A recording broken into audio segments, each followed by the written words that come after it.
پھر فرمایا اس کا سانس لینا، اس کو چارہ کھلانا، اس کی حفاظت کرنا، فرمایا تمہارے لیے ایک ایک نیکی لکھ دیتا ہے، ایک ایک نیکی لکھ دی جاتی ہے۔ اور ایک نیکی کا وزن پتہ ہے کتنا ہے؟ زمین اور آسمان سے بھی زیادہ۔ ہم نے نیکی کو کچھ سمجھا ہی نہیں کہ نیکی ہوتی کیا ہے۔ یہ نیکی کا پتہ تو تب چلے گا کہ جب معاشر میں ترازو لگا دیا جائے گا، نامہ اعمال تلنے لگے گا۔ ایک انسان کو ایک نیکی کی ضرورت پڑے گی نا، وہ تب کہے گا مجھے آج نیکی چاہیے۔ آج کسی طرح کوئی نیکی مل جائے، ایک نیکی کی بس کمی ہے، تب انسان کہے گا کاش میں وہ بھی نیکیاں کر لیتا، میں وہ بھی نیکیاں کر لیتا، میں وہ بھی نیکی کا کام کر لیتا۔ اس لیے چھوٹی چھوٹی نیکی کو ضائع نہ کیا کریں، جو بھی نیکی مل جائے اس کو لازمی کر دیا کریں۔ تو میرے بھائیو، اللہ رب العزت نے پھر انسان پہ کتنا کرم کیا ہے۔ آئیے دیکھیے، میں رسول کریم رؤوف الرحیم صلی اللہ تعالیٰ علیہ وسلم نے فرمایا پچھلی امتوں کے ایسے معاملے نہیں تھے، پچھلی امتوں کے ایسے معاملے نہیں تھے کہ قربانی ان پر بھی تھی، لیکن فرمایا ان پر قربانی کے انداز کچھ اور تھے۔ فرمایا میری امت پہ اللہ نے احسان کیا ہے کہ تم قربانی کرو، یہ میرے باپ ابراہیم اور اسماعیل کی سنت ہے۔ حالانکہ میرے آقا نے یہ نہیں کہا یہ میری سنت ہے، حالانکہ سنت میرے مصطفیٰ کی بھی ہے، لیکن نسبت کس کی طرف کی ہے؟ اپنے آبا کی طرف، تاکہ لوگ یاد رکھیں کہ ابراہیم اور اسماعیل ہے قربانی میں۔ خالی یہ نہیں کہ آقا اسلام کی سنت سمجھو، فرمایا یہ میرے آبا کی سنت ہے، پھر فرمایا الا سنتی، یہ میری سنت بھی ہے، یہ میری سنت بھی ہے۔ میرے آقا صلی والسلام نے قربانی کو اس قدر پسند فرمایا، فرمایا اللہ تعالیٰ نے امت مسلمہ پر یہ احسان کیا کہ جب قیامت میں ان کے قربانی کے جانور آئیں گے نا، تو فرمایا یہ اس پر سوار ہو کے پل صراط کو کراس کریں گے۔ صحابہ نے عرض کیا یا رسول اللہ، جانور کا گوشت کھا لیا گیا، یا رسول اللہ اس کے جو ہے وہ ہڈیاں بچی ہیں، اس کا سینگ بچا ہے، پورے بچے ہیں، یا رسول اللہ اس پر بھی کوئی سوار ہوگا؟ تو میرے آقا صلی اللہ علیہ وسلم نے ارشاد فرمایا قربانی کرنے کے بعد وہ رب قادر ہے تمہارے جانوروں کو اتنی خاص مقام پہ رکھتا ہے کہ جب قیامت کا دن ہوگا تمہارے لیے وہی سواری بنے گی، تم پل صراط پہ جو ہے اس پہ سوار ہو کے چلے جاؤ گے، وہ پل صراط کی تمہارے لیے سواری بنے گی۔ اس نے فرمایا جانور جو ہے وہ مضبوط، اچھا اور فربا خریدو۔ اور یہاں پہ جو ہے وہ آخری بات، اور اس کے بعد انشاءاللہ کچھ مسائل ہیں وہ پیش کرتے ہیں۔ میں رسول کریم رؤوف الرحیم صلی اللہ تعالیٰ علیہ وسلم نے ارشاد فرمایا اللہ رب العزت نے تمہارے لیے حلال جانور کی جو ہے وہ قربانی رکھی ہے، اور جب تم گوشت تقسیم کرنے لگو تو اس کے 3 حصے جو ہے وہ کرو۔ اب یہاں سے مسائل شروع ہو گئے، کیا کرو؟ اس کے 3 حصے کر لو۔ ایک حصہ کس کے لیے؟ غریبوں کے لیے، ایک حصہ رشتہ داروں کے لیے، ایک حصہ اپنے لیے۔ 3 حصے کر لیے۔ اس کے بعد دیکھیے میرے آقا علیہ الصلوۃ والسلام کا فرمان، میرے آقا علیہ السلام نے ارشاد فرمایا ثم جاؤ الی غیر صدقۃ۔ ہاں اگر اللہ نے تمہیں نوازا ہے نا، اللہ نے تمہیں برکت دی ہوئی ہے، اللہ کی تیرے اوپر مہربانی ہے، تو صاحب استطاعت ہے، تو فرمایا سارا ہی تقسیم کر دو، سارا ہی تقسیم کر دے۔ سیدہ طیبہ عابدہ زاہدہ عالمہ فاضلہ محققہ مدثرہ سیدہ عائشہ فرماتی ہیں کہ رسول کریم رؤوف الرحیم صلی اللہ تعالیٰ علیہ وسلم نے بکری کی جو ہے وہ قربانی فرمائی، اور ساتھ میں ہمارے گھر میں بکری تھی، آقا اسلام نے اس کی بھی قربانی فرمائی۔ میرے آقا اسلام والسلام نے کلیجی، چند بوٹیاں، اور میرے آقا اسلام نے کچھ تھوڑا سا جو ہے اس میں سے گوشت رکھا، فرمایا عائشہ باقی سارا جو ہے وہ صدقہ کر دو۔ حضرت سیدہ عائشہ صدیقہ رضی اللہ عنہ نے عرض کیا یا رسول اللہ صلی اللہ تعالیٰ علیہ وسلم باقی کیا بچا ہے، باقی کیا بچا ہے؟ تو میرے آقا نے ارشاد فرمایا جو ہم نے دے دیا وہی باقی بچا ہے، یہ تو ہم نے کھا لینا ہے، جو ہم نے دے دیا ہمارے پاس وہی باقی بچا ہے، بقیہ تو ہم نے جو ہے وہ تناول کر لینا ہے، وہ تو ہم نے کھا لینا ہے۔ دیا تو وہی ہے جو بچا ہے، اصل میں وہی ہمارے کام آئے گا، وہی ہمیں لوٹ کے جو ہے وہ دیا جائے گا۔ فرمایا تم اس کو جو ہے وہ صدقہ کر دو، اس کو تقسیم کر دو۔ اب ہمارے یہاں ہوتا کیا ہے، ایک محلے سے دوسرے محلے، کیا جی یہ ساتھ والے گھر میں دے اور ساتھ والے اس گھر میں بھی قربانی، ادھر بھی قربانی، ادھر بھی قربانی، پوری گلی کے اندر قربانی ہے، وہی گھر ادلا بدلی کر رہے ہوتی ہیں۔ چلو یار اس نے میری طرف بھیجا، میں اس کی طرف بھیجتا، میں اس نے بھی مزہ تو تب ہے نا جس کی طرف کوئی نہیں بھیجتا ہم اس کی طرف بھیجیں۔ اگر اس نے میری طرف نہیں بھیجا تو کیا بات ہے، پھر کیا یار، اس کے پاس نہیں ہوگا یا نہیں بھیجنا چاہتا، آپ اپنی طرف سے جو ہے وہ صلہ رحمی کریں، آپ محبت بانٹیں، انشاءاللہ اللہ رب العزت آپ کو جو ہے وہ خالی نہیں بلکہ رب تعالیٰ نوازے گا، وہ برکت عطا فرمائے گا۔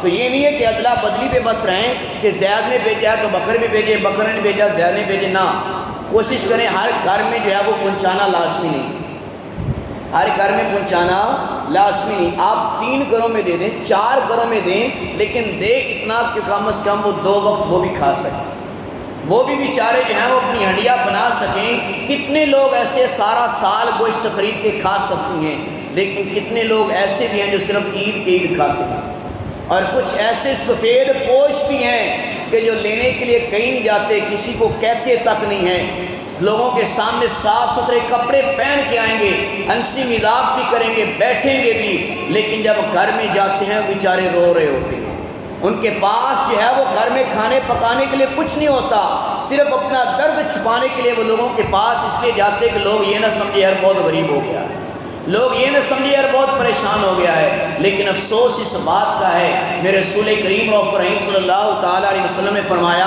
اللہ اس ہنڈیا میں کبھی برکت دیتا ہی نہیں، فرمایا جو ہنڈیا پڑوسی کے حصے سے خالی ہو، جو ہنڈیا پڑوسی کے حصے سے خالی ہو۔ کیا میں اور ہم سب آج غور کریں، ہم نے کبھی جو ہے وہ اپنے گھر میں ہنڈیا پکائی ہو، اپنے پڑوسی کا دروازہ کھٹکھٹا کے پوچھا یار تمہارے گھر میں کھانے کے لیے کچھ ہے کہ نہیں ہے، یار تمہارے پاس کوئی سالن ہے کہ نہیں ہے؟ کون بتائے؟ کوئی بھی نہیں کرتا ایسا۔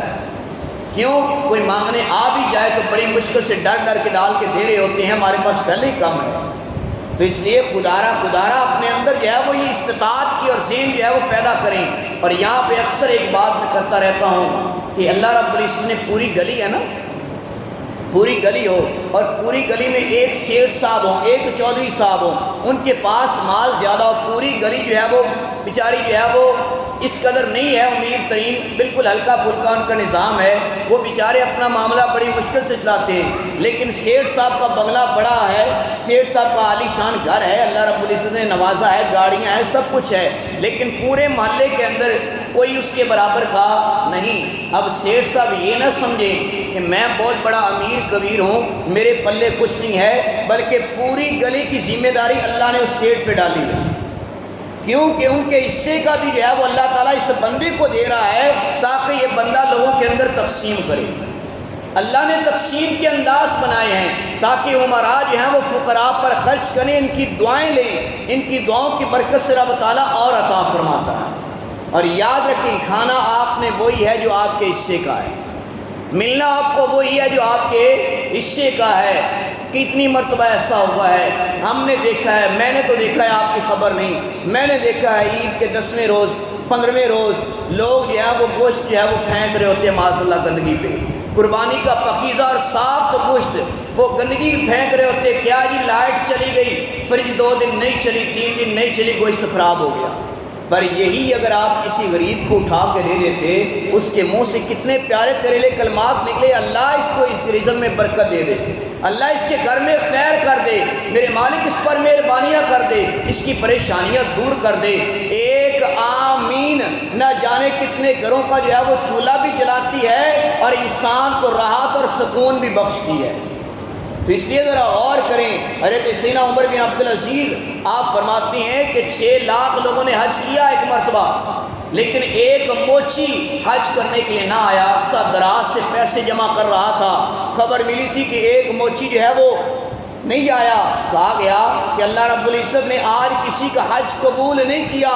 حضرت عمر بن عبدالعزیز نے کہا کسی کا حج قبول نہیں ہوا؟ کہا ہاں کسی کا قبول نہیں ہوا، لیکن ہاں اللہ رب العزت ابھی ان کے لیے لا لبیک کا کہنے والا تھا کہ اس موچی کے پاس پڑی ہوئی رقم تھی، اس نے اٹھائی اور ایک غریب کو دے دی اور اس کو کہا کہ جاؤ اپنا گھر بناؤ، اپنا آشیانہ بناؤ۔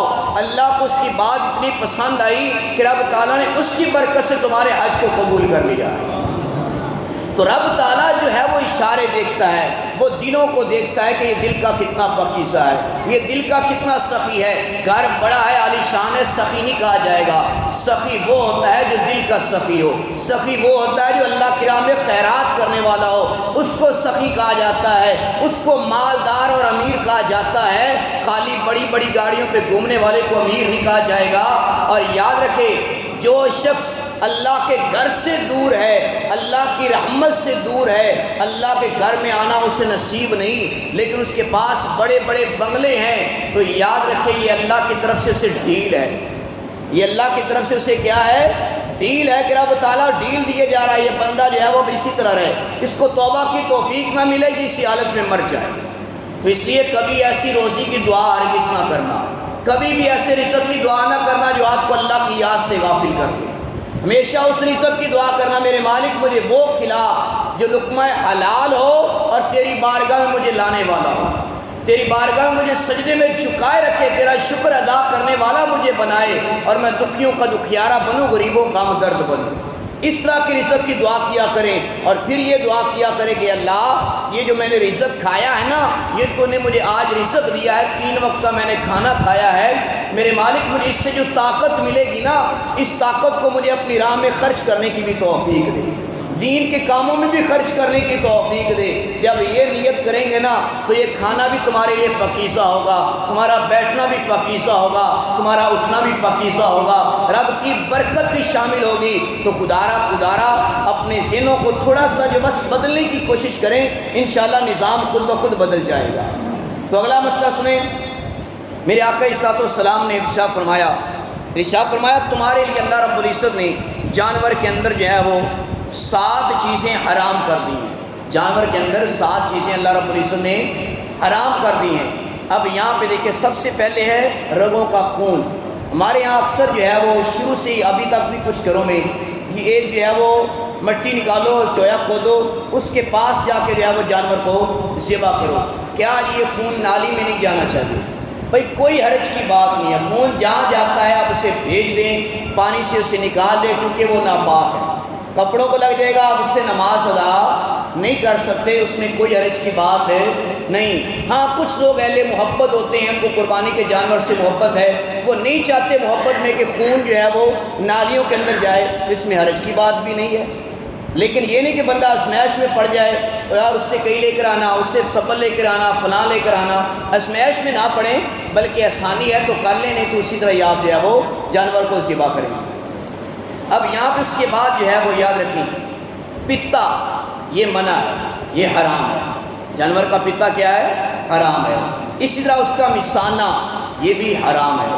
اب میں اگلی جو بات کرنے لگا ہوں نا، اگلی بات آپ لوگوں نے کان کھول کے سننی ہے، اور یاد رکھے جو چیز حرام ہے نا اس کے خلاف آواز اٹھایا کرو، خالی وہ آواز اپنے امام تک نہ رکھا کرو، خود بھی اس پہ آواز اٹھایا کرو، اپنے معاشرے کو بدلو، کل بروز قیامت آپ سے بھی سوال ہوگا۔ ہمارا کام ہے آپ تک جو ہے وہ بات ڈیولپ کر دینا، آپ کو سمجھا دینا، آپ کو کہہ دینا۔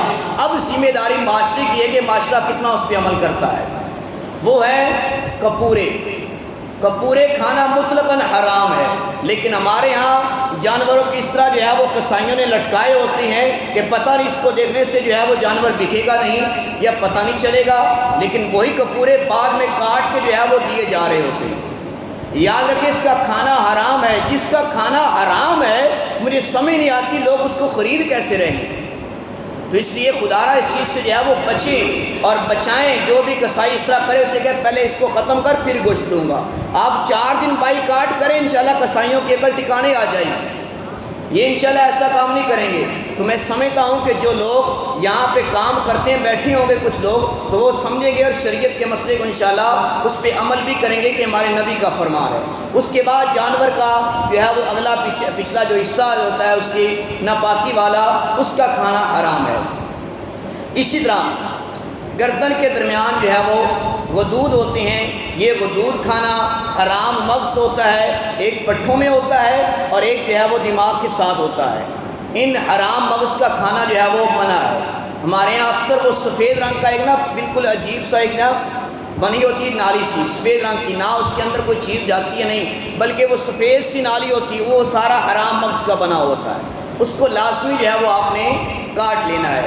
اسی طرح جو ہے وہ جگر کا خون، تلی کا خون، یہ سب چیزیں جو ہے وہ آپ نے لازمی طور پہ اس کو جو ہے وہ علیحدہ کرنا ہے، یہ بالکل منع ہے۔ اگلا مسئلہ جو ہے وہ جس پہ اکثر اختلاف ہوتا ہے، اور یہ اختلاف ابھی تک بھی حل نہیں ہوا، یہ اختلاف بھی ابھی تک جو حل نہیں ہوا، تقریباً جو ہے وہ 17-18 سال سے جو ہے وہ ہم سنتے آ رہے ہیں، 10 سال سے ہم بیان کرتے آ رہے ہیں، وہ ہے اوجری والا۔ کہ اوجری کے بارے میں علماء کا ابھی تک اختلاف